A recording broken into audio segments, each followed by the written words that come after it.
We're rolling? We're rolling. We're recording to computer. We're good to go, man. Bet. How we doing? How are we doing, dude? It's a cold day here in Massachusetts. I'm yelling. Let me not yell, but it's a cold day here. It's rainy, but that's not keeping the vibes down. How are You know, you? what's also wild is we're not in the same room. We're this is the first time we're actually recording. James is in Bo It's all good. JV's in Boston and I'm currently in Nebraska. Middle of nowhere. What Middle of ta nowhere. what town? A place called Kearney, Nebraska. Um, been here for a few times actually. This is my fourth time coming back here in the last like 2 years. And it's great. People are nice here. I'm here to support a mental health organization's end of year mental health awareness month event for their community. And because I speak here so much, I'm missing town. So here, I got here last night. I'm a little bit tired, but I'm excited for this show we got planned for today. Me as well, man. And real quick, how long was that drive in? Bro, that drive was like 10 hours. Had stopped like three times. And I'm not like it's not foreign for me to drive long distances, right? Like I've been doing that since I was a kid.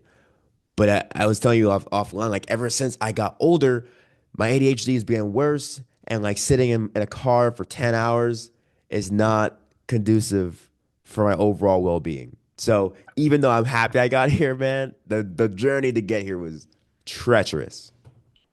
So I just want to say, people who because the reason I say that is because some people don't understand the links you go to not even necessarily get to a speaking engagement, but the links you go to support a friend. So I just wanted to say kudos to you for doing that because that is pretty dang cool. My man drove 10 hours to go show some support. Thank you. Thank you. Um, Yeah, I don't know. I don't know why I'm like this. I thought it made common sense. Even though when I started saying these things out loud to people, they're like, "You're gonna drive 10 hours to go support. Are they paying you?" I'm like, "No." Like I just want to go support. And I'll tell you a secret actually. I'm coming up here for two reasons. One, yes, to support, but two, dude, there was a kid who was suicidal and he he came to one of my presentations and then he went home that night and told his parents all about it and opened up about his suicidal ideation.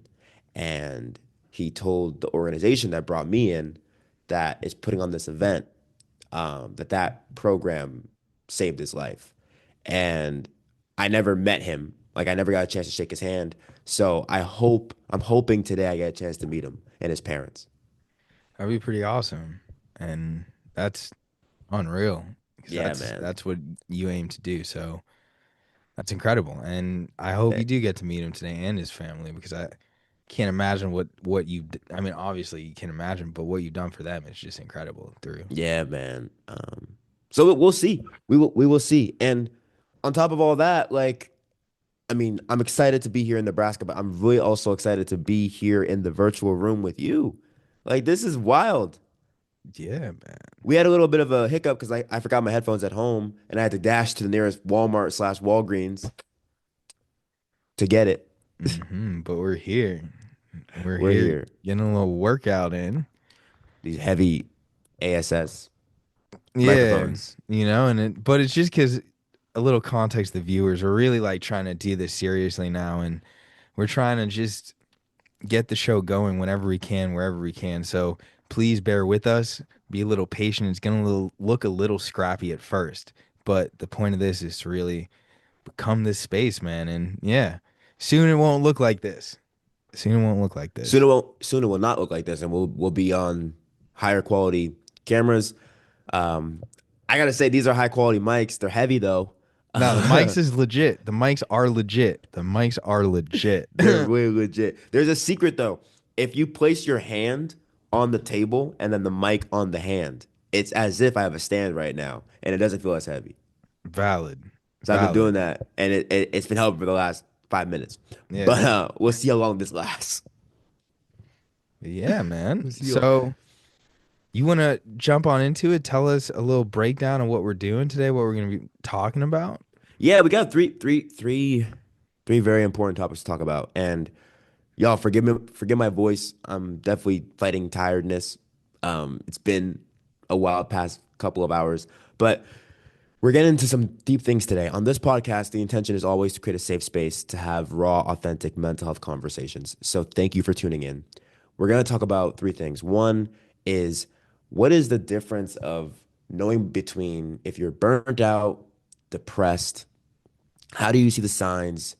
And then not only that, we're going to also talk about when you are feeling either one of those things, depressed or you're feeling burnt out and exhausted, how we all do the one thing that we know all of us do, but we don't like doing it, doom scrolling.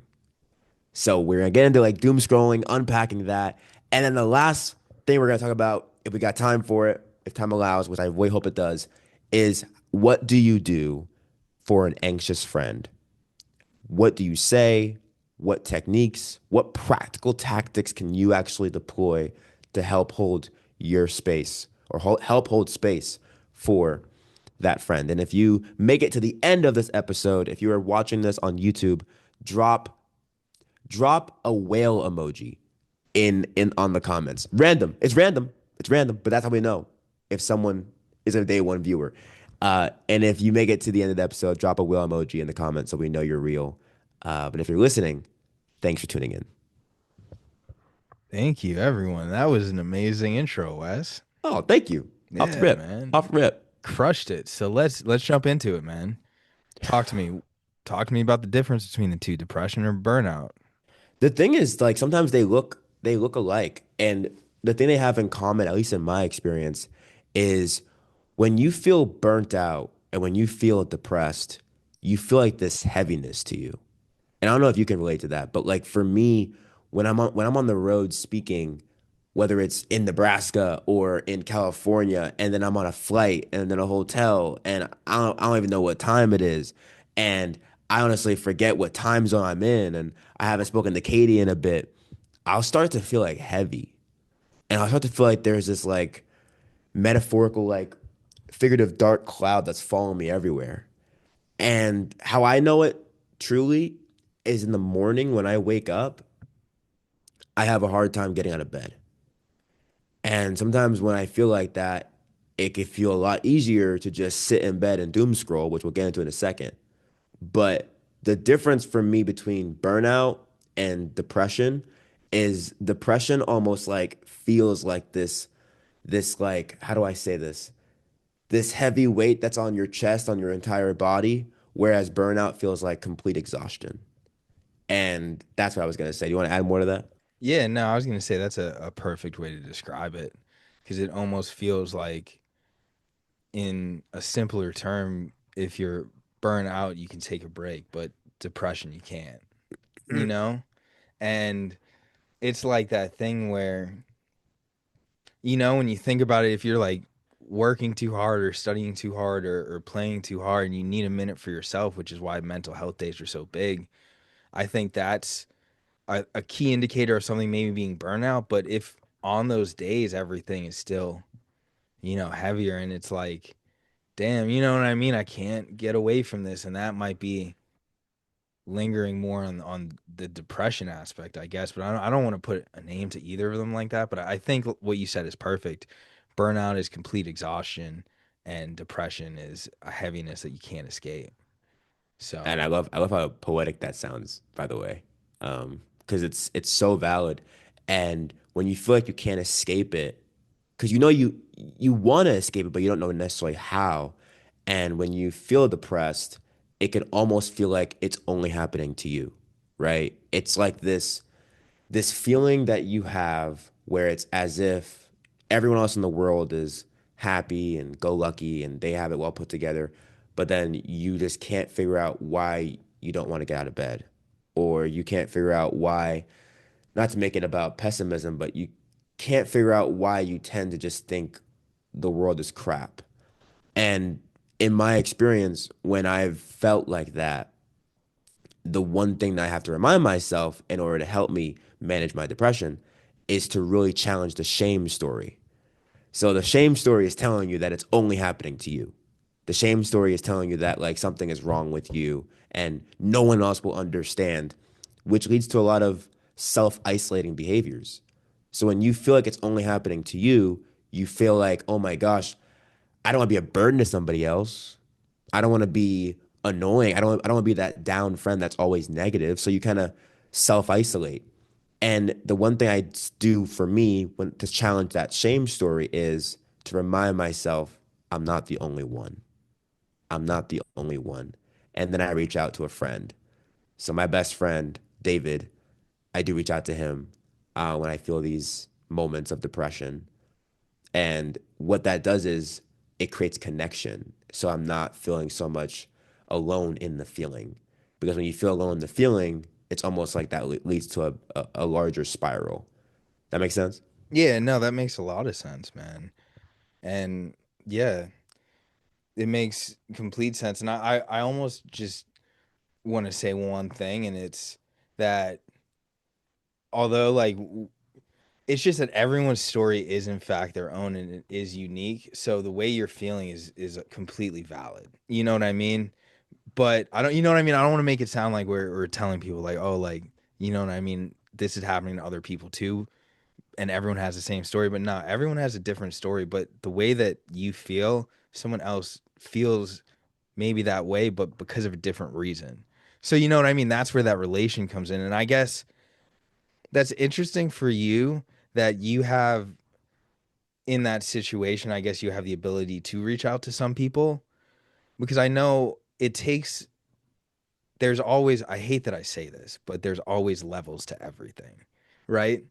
And I feel like I know in my depression, there's been times where I can't reach out to people, you know, and it's like I don't have that strength to do that. And this is this is gonna sound buck wild, but only recently did I realize that, you know, 15 or 20 minutes, if I can take that time to be with myself, set a timer, or just be mad and then, you know, take again that 15 or 20 minutes, that's almost helped me, you know, when someone's not around necessarily. So I almost encourage everyone, if you are having one of these days where it's like, yo, like you don't want to do anything, take 15 or 20 minutes and just say, leap the world. You know, these are my minutes. You know, if I'm angry, I'm going to want to be angry. This is how I feel, you know?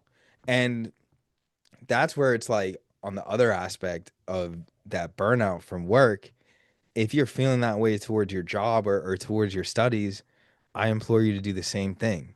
Instead of 15 or 20 minutes when you're really in it, take a day and say, you know what, my mental health is more important than this job, you know?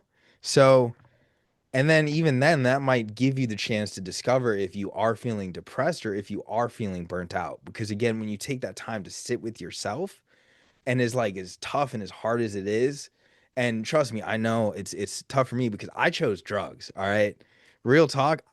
When it got hard and the going got tough, I chose drugs, and that was always my mistake and my go-to, and which led to, you know, even more depression and all that, and which is why I couldn't get to your level of reaching out. But it's only until recently where I discovered take 15 or 20 minutes and sit back, you know, and then maybe listen to a song or like you said, get to that point hopefully where you can reach out. I But love that. I love that you said that about make those minutes your minutes because what came up for me when I was listening to that, it was like you're taking ownership to allow yourself to feel the feelings. I think you make a great point that sometimes when we feel these feelings, we want to get out of them so fast that we don't even want to feel them. And I remember, can I tell the story about uh in January? is this a Quick, safe space, Wes?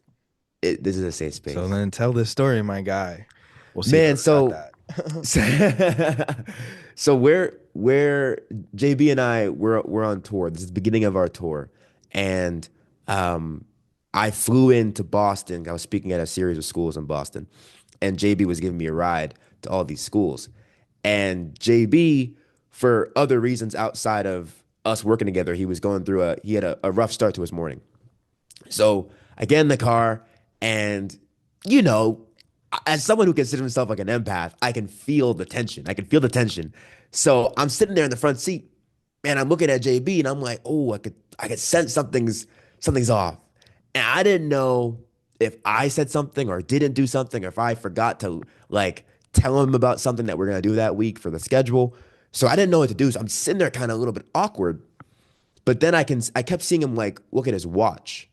And I'm like, why is he looking at his watch? Like, are we I know we're ahead of schedule when we're heading to the event, so we're not behind schedules. Why does he keep looking at his watch?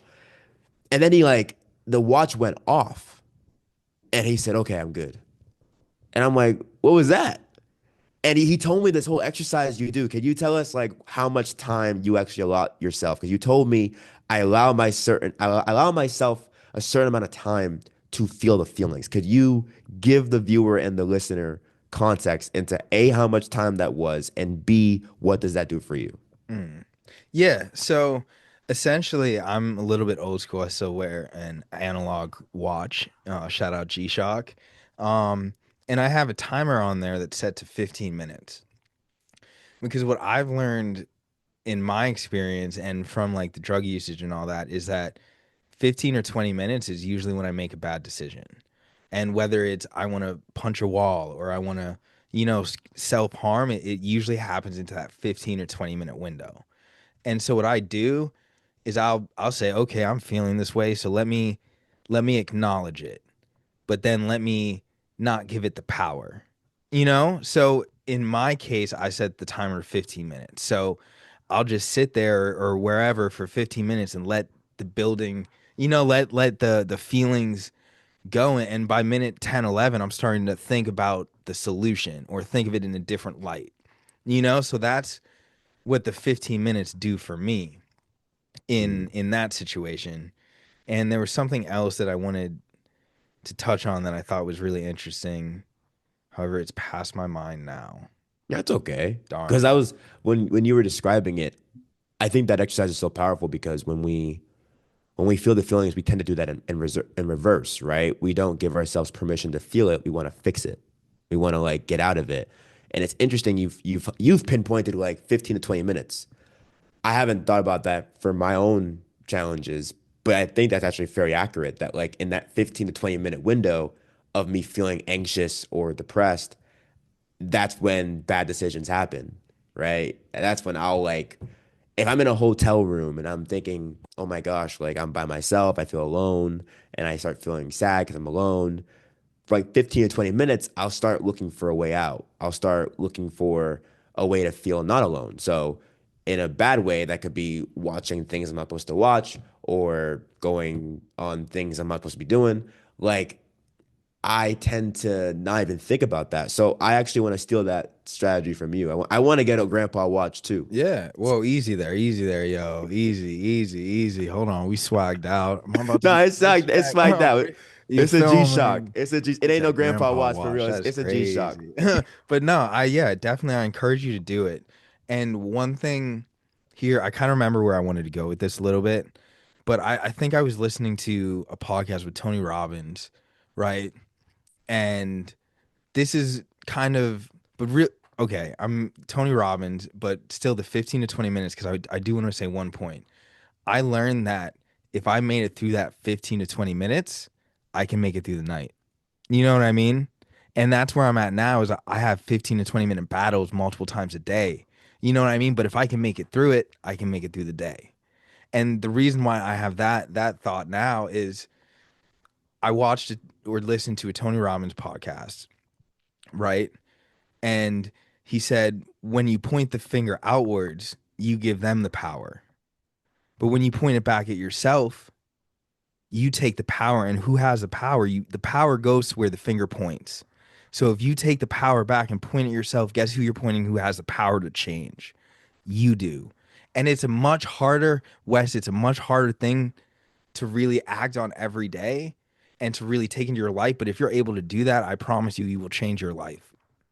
Yeah, we're Because, clipping that. We're clipping that. We're clipping you know, that. like real talk. The power goes to where the finger points. I love that. For real. And I can't take credit for that quote. That again is somebody else, but the way that I've put that into my life, because I look at everything now like, yo, I have the power to change, right? Because, and again, this is the thing where when you make it through the 15 to 20 minutes and you realize maybe that there's a little bit longer, then it becomes a day and then it becomes a week and then you're seeing a month out and then a year out. Like when we were talking, man, go back to my addiction. When I was 6 months sober, I was trying to get to 7 months sober. When we first started working, I had no direction. I had no clear, you know what I mean? And you saw it happen to develop. So it takes time. And I guess don't give up on yourself, because you have the power. And I firmly believe that. You will not get a test that you can't handle. And I'm not saying that to be like optimistic or that, but I truly mean it. Like everyone here, like look at us, look at our hoodies. You are always enough. And it's so true. And it's so true. So yeah, I got a little bit lost, but yeah. No, man, you've actually went right on the trail. Like, I don't think you got lost at all. I think you went right on the trail. Man, I love that. And it's so interesting because you were saying all these quotes that we heard as kids, right? You'll never be given a test you can't handle or a battle you can't handle, or, you have the power. And borderline, when we were kids, you thought those were cliche, right? We thought like, oh, whatever. But they're so valid, like they're so real. I remember when you said the power goes to where the finger points quote, I thought back to my kindergarten teacher, and I got two very important lessons from her. It was like, don't yuck somebody's yum, right? But the second thing was when you point at someone, you got three fingers pointing back at you. So accountability is such a powerful thing. Self accountability is such a powerful thing. And it's not self blame. There's a difference. It's not self blame because self blame is like an agent of shame. When you blame yourself, you're saying, I feel bad, so then I am a bad person. That's not what we're saying. We're saying that reminding yourself of your agency, reminding yourself of the power that I don't want to say you get a chance to choose your thoughts because sometimes thoughts, a lot of different things can trigger different thoughts in your Yeah, body and in absolutely. your mind. So I'm not saying just think positively and you'll feel better. I'm not saying that. That's toxic positivity. What we are saying, though, is to remind yourself of your agency and the power that you have within you because you were always enough, as we so say on the show. JB, I love that. I really love that. I needed to hear that, like truly. And like as you were saying that, I thought about this conversation. I thought about what you were saying, and then as you said that, my fiance texted me, and I saw that, and I was like, I got just like a double hit, and I'm grateful. So I'm grateful for that insight, and I know the viewers and listeners will be grateful too. So Yeah. the next question I had too that we can talk about is when you know that you have the power and you know that you don't want to feel this way, but let's be real. We might know these things, but we might still choose to do unhealthy things, such as doom scrolling. How do we like begin to like recover from that? Because it feels like when we might know all this stuff, we might know how to practice deep breathing, we might know how to maybe go for a walk or reach out to somebody to get community in. But sometimes we might fall short. How do we recover from that? That's an interesting one. I think it's not necessarily a recovery, but an active journey to change. Mm, And it's like, right, I almost encourage everyone, if you have an iPhone, there's an app that you can see your phone usage and like the absolute usage from pickup to how much time you're on different apps. Right. And I think that's a helpful way to kind of gauge where you're at there. But realistically, if your life is not going in the direction you want, right? And maybe let's say you're online and you're scrolling and you're like, oh, look at this. Look at, you know what I mean? This person's doing this. These people are out together.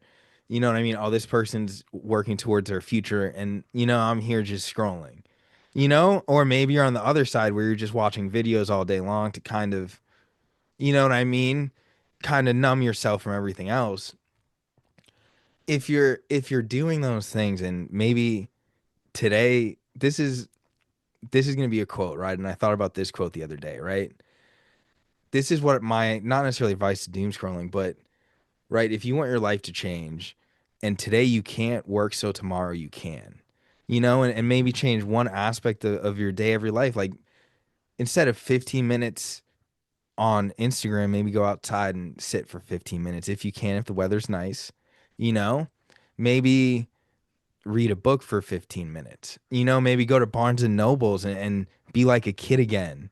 You know? So I guess the only way to really like combat something like that, I guess, is to actively try to change it because it's Mm. a habit and it's 28 days to form a new habit, you know?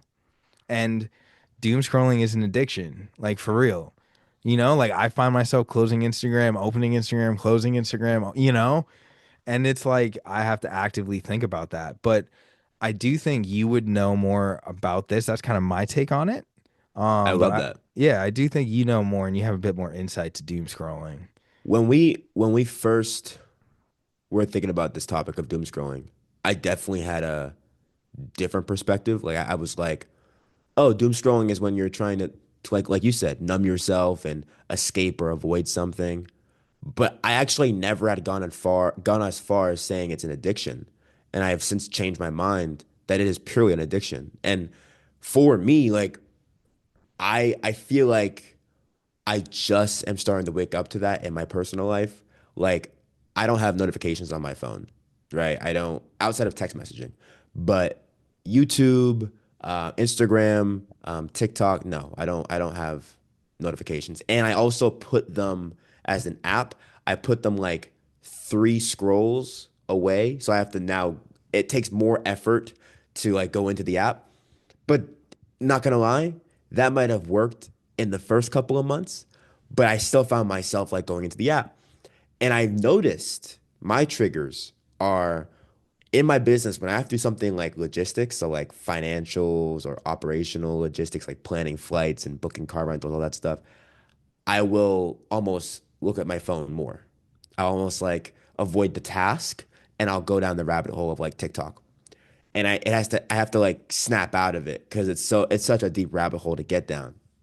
But the reason why I think it's an addiction for me is I create all these safeguards and I still crave it.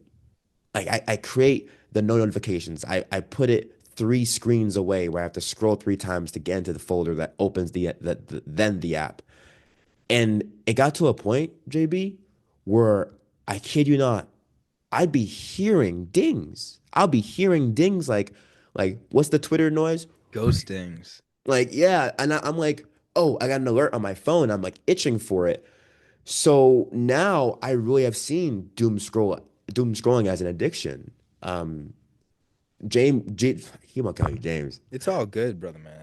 JV keeps saying it like there is an app. If you have an iPhone, you have the ability to see your screen time and your pickup time and all this data. And if you were to look at it, I think the average American spends about 6.5 hours of screen time on their phone, which is wild. It's Wild. it's more than that now. It's like Oh there's yeah. like people are spending like 8+ hours a day just on their phone, man. So this is what will scare you. Let's do some math because I was listening to this speaker one time, this motivational speaker. He's an old fashioned guy. He's since passed away, but his name is Jim Rohn. And if you know anything about positive personal development, he was basically Tony Robbins' teacher essentially. Oh, So this guy, I listened to a 2.5 hour seminar of his, and he did this talk back in like the 70s or 80s, so it's an older seminar. But anyways, in the seminar, he talks about, oh, one day he talks to this guy, and he says, oh, this guy has a nice TV. I was going to ask him, how much is that TV worth? The guy says $452. And Jim laughs. He's like, huh, that's not how much it's worth. And the guy's like, what do you mean? I paid $452 for it. And he's like, no, that's not how much it's worth. How much time do you spend on watching your TV? Average person back then probably spent around 3 hours a day watching TV. 2 hours in the morning, 1 hour at night. Do that math over 365 days. Multiply the standard hour minimum wage, depending on where you live. Multiply that times the hours you watch the screen. That is how much your screen or how much your phone costs. So I did the math on my iPhone. I think it was like I got $142,000 a year. $142,000 a year of screen time. I will say that some of your job involves being on your phone, so you gotta cut yourself a little bit of slack there. I know. But I know. yikes. Yeah, I no. know. It's I know. But James, if I'm being honest, bro, what? If I'm being honest with myself, truly, like truly honest with myself, I think I probably spend 60% on my phone for personal and 40% for work at this point. At this point, since you and I started working together, a lot of the media stuff has been offloaded. So I don't really do a lot of things I was doing. So before it was 60-40 the other way. It was 60% for work, 40% personal. But now since you and I started working together, it's been flipped because I'm not editing stuff. yeah. I'm not. So now if I take that math, what, 40 times 142? Dang, Mhm. over 50 grand. Over 50 grand. So maybe that can stop someone listening to this right now. Do the math. I'm not sure where you live, what state you live, but in Massachusetts, well, my hour of, I already did the math for me personally. An hour of my time, I equate it to be $60. So 1 hour is $60. Whatever your time is worth, figure out what that number is. Multiply that by the hours you spend on your phone, and I guarantee it will change the way you see your screen time. I'm gonna have to do a little math later. And you might be scared by that number. And if it's scary, you can change. It will take a lot of work, but you can change. Yes. Truly, truly, truly, truly. And I had another point too. I was going to say is don't shame yourself into thinking, oh my gosh, because put it this way, to go down the rabbit hole of it all. When we were kids, we didn't have these things. Like you and I are part of this generation that like yes, we grew up. We were like probably the last generation to grow up without phones in the beginning. I was first introduced to Facebook at like fifth grade, so I didn't really have my first phone until like middle school. But I know this generation, they have iPads, they have tablets when they're like 3 or 2. But for us, we didn't have these things. We didn't have TikTok, we didn't have Instagram, we didn't have Facebook when we were kids.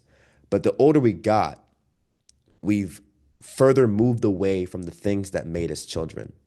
And I think when we grow up, we do one of two things.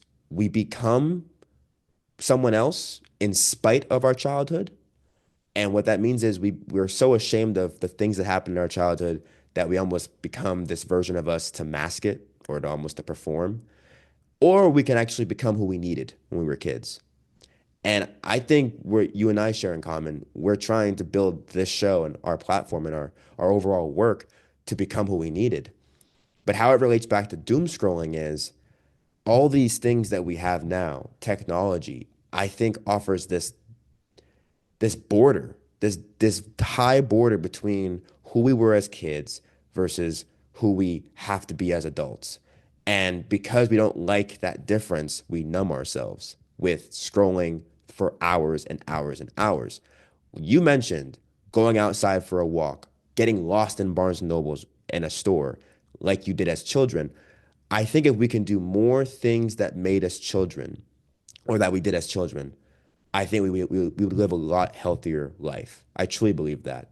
If we can fall more in love with play and as opposed to scrolling, I think it would be a lot better for our overall mental health. So go for that walk, sign up for that cooking class. Go to that store, get lost in a town you've never been to before. Forget the phone. I learned this last week for the first time, JB. I was in Toronto by myself in a hotel just like this. I left my phone in my room. I walk out to my hotel. I get lost. I'm in a whole different country. Bro, it was beautiful. The bunnies, I felt like Snow White. I felt like the black Snow White. I felt like, oh my goodness, the bunnies. I saw a deer, bro. I saw a deer. I was like, bro, what is that? My man was in nature. I was in nature. I was outside and not the bad outside. I was outside for real in a healthy way. Um, but yeah, be more childish. Be more childish. Do the things that made you a kid. I think like the cool thing, I know we got to switch it up after this, but I think the interesting thing we did as children, right? That we didn't, that we don't always do now is like we just live for the moment, Mm. And I understand that we have to plan, we have to look in the future, but we have to start living in the now. and take a moment to exist here and now and be present. So, yeah. It's it's a it's a lost art, right? Right now I'm working on this keynote for next tour, and we'll get into it later on in another podcast. But the question I've been asking myself is, who was I before the world told me who I had to be? You know, um, who was I, or put it in a shame lens, who was I before shame taught me who to be? And I really think we tend to doom scroll because we feel very much ashamed of our current realities or the current moment. And it's an escape. But the reason why it's so sinister is, I'm not sure if you've thought about this, but like the reason why the scrolling is so addictive is, think about what you're scrolling, like think about what the scrolling actually means. Like when you're going like this on a phone, right? And the reason why it's a rabbit hole and before you know it, it's been 3 hours is because your brain is trying to find the end of the thread. It wants to get to the end. There is no end. It's just another video. Like in my head, I'm like, oh yeah, I wondered if you could ever scroll to the end of TikTok. That's not possible. But like your brain thinks it wants to, it begins when you open the phone and it wants a clear ending. But you never really have a clear ending until you're like, oh my gosh, it's been 3 hours and I have homework to do, or I have to cook dinner tonight. You don't have that end. So unless you are consciously aware of the doom scrolling and what you're trying to escape and what you're trying to numb, and even what your brain is the reason why you stay in the scroll, you're gonna get stuck. And that was me, man. I've been stuck. I call it like the sunken place almost, but that's a whole other thing. Whole other time. It's a whole other topic. But I know we gotta change gear. We gotta change gears. So JB, you wanna walk us in to the last part of our show. And again, if you have made this part of the show, don't forget to drop a whale emoji in the Drop a comments. double whale. Double Drop a whale, double whale because if you made it this far, you're listening. So I want to see two whales. Drop two a double whales, whale. But yeah, double whale. essentially, we're going to talk about how to support friends through basically anxiety and depression, I guess. And I'd like to kind of hear, Wes, your personal take on this and maybe how you've supported friends or how friends have supported you when you've been struggling. Yeah, I actually want to go the opposite way of how not to support a friend. And in my experience, I've had loved ones, both romantic partners, family members who, without ill intent, like it wasn't ill intended, but it's a natural response to another human being if you see someone who you care about going through a challenging time to want to solve their problem. Makes sense. Like if I'm having a panic attack, it's no wonder why my ex-girlfriend was trying to be like, oh, just snap out of it.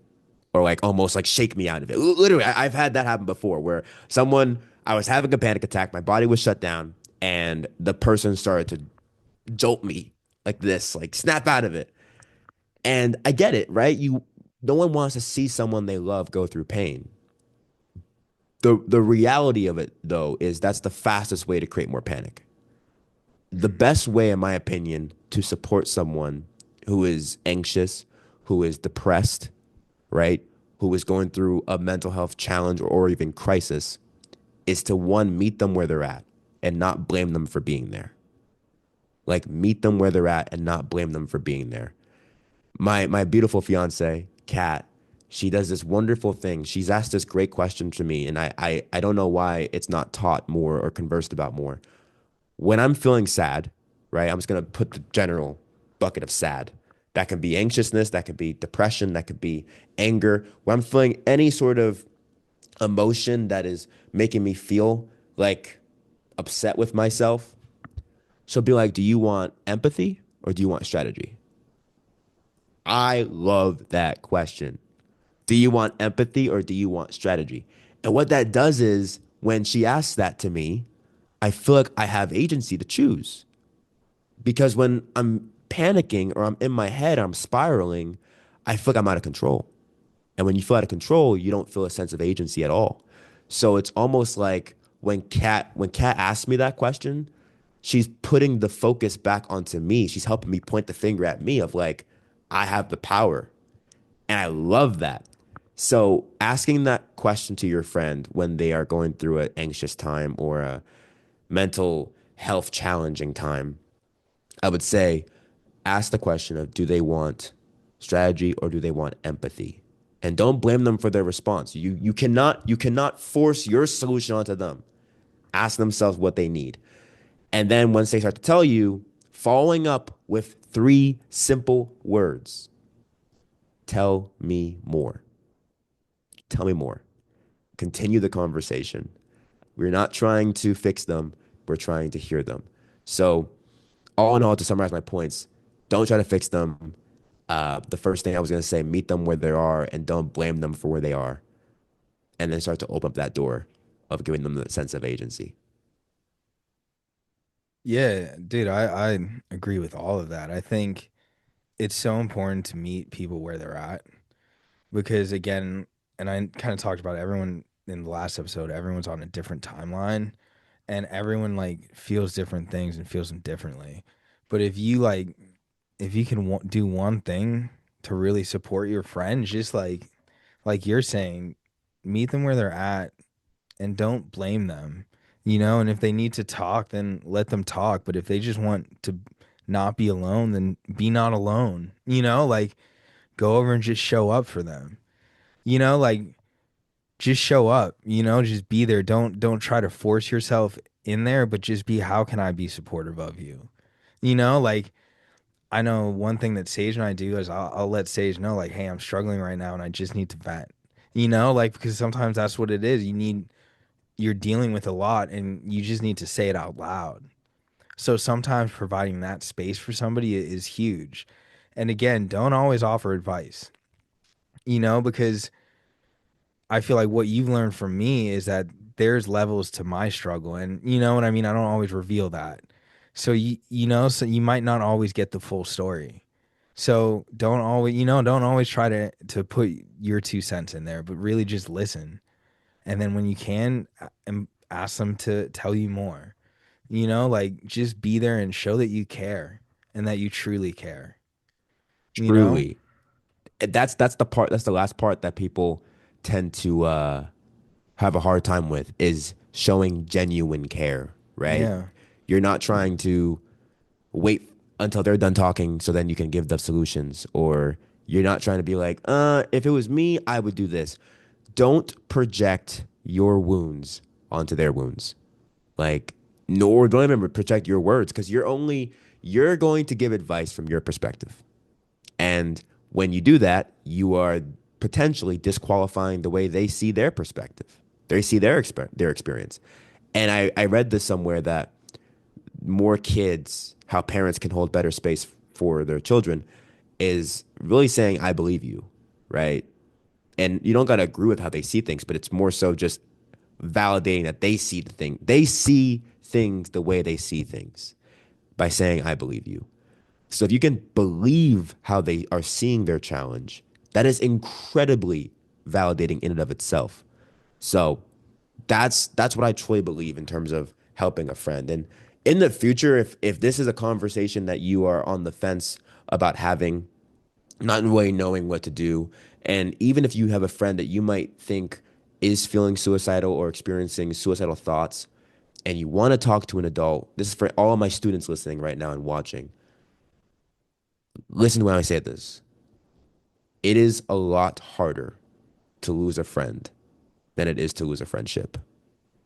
And talking to an adult, a trusted adult, could not only save a life, but it could help that person get the help they really need. So if you are on the fence of thinking, I don't want to betray them, I don't want to be a bad friend, remember, it is a lot harder to lose a friend than it is to lose a friendship. And I wanted to make sure we throw that in there because that's been a question students have been asking me across the country. Yeah, no, 100% agree, man. And couldn't have said it any better myself. So yeah, I think that about does it, man. We're done. That about does it, dude. We covered all three topics. We covered Yeah. the difference between burnout and depression. We covered doom scrolling. We covered what to say to a friend who's anxious. I mean, thank y'all so much for listening to the I Have Anxiety. Thanks for asking podcast. Again, like JB has directed us, if you made it to the deep end, this side of the conversation, drop two whales. I need to know if you are going deep, The double deep, double, the double whales. the double Um, double. but yeah, please drop that in the comments. And if you are still listening to this podcast, if you are someone who is going through a very emotionally challenging time, please feel free to utilize the resources in the show notes. We should start putting that in the show notes. Two numbers 988, similar to 911, the National Suicide Prevention Hotline, or texting the words help or connect to 741 to speak to a crisis counselor. Because these resources, as well as this show, are all meant to keep the conversation going and help you feel less alone. So I'm Wes, JB. and you guys are all enough. Peace. Peace.